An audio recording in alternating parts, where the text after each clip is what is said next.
Hey guys, Sarah Klein here. I would like to show you healthy shoulder alignment in Chaturanga to upward facing dog. If you practice Vinyasa style yoga or Ashtanga yoga, you do this transition a lot. And the shoulder is weight bearing in this transition. So we want to be extra careful when we are weight bearing that the shoulder is in the proper position for a healthy lifelong practice. Now I want you to check this out.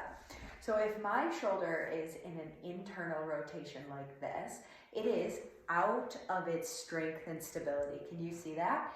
If I put the scapula onto the back, and notice how that opens my chest, I recruit from the side body muscles, the scapula descend down onto the back. You can see that the shoulder is what I like to call locked and loaded. It's prepared to bear weight.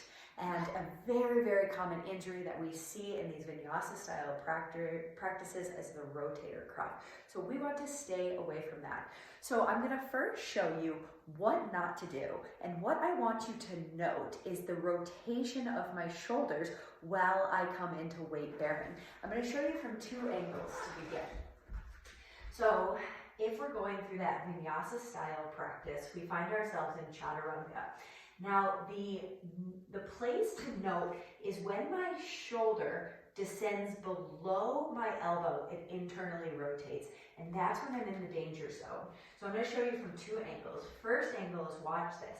Safe, safe, safe. And then see how I dip and how when I dip, I'm in this internal rotation. Let's show you from the front angle.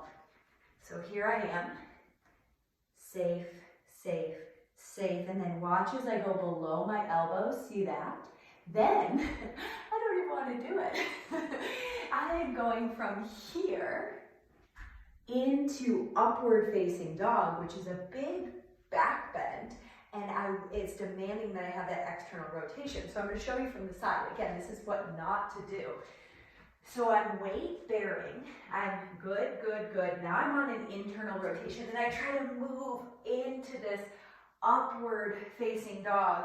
And while I'm weight bearing, I have to shift from this internal rotation to this external rotation. And that is very hard on the shoulder.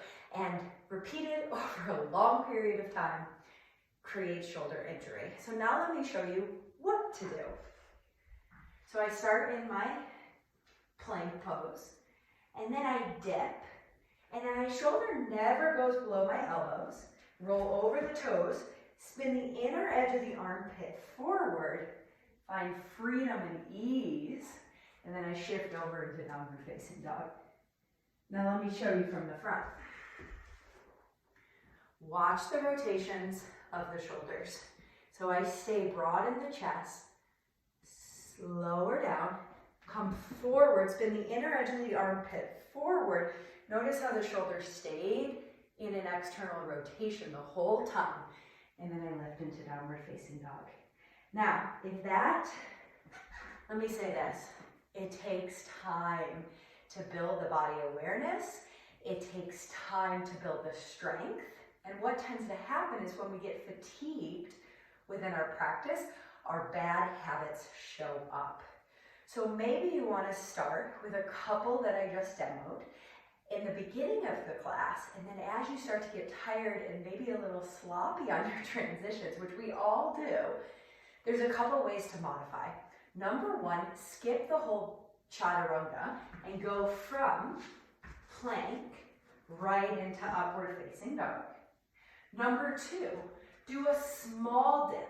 Exhale, small dip, and then roll into upward facing dog. You'll still be working the strength in both of those variations. And then number three, bring the floor to you by placing your hands on two blocks. This is going to give you longer arms, which creates more leverage, more freedom in the joint. So in that case, dip, roll forward, keep the scapula on the back, and then downward facing dog. Okay, I hope these tips help you. Feel free to leave a comment or a question below this video, and we'll see you again soon. Thanks for watching.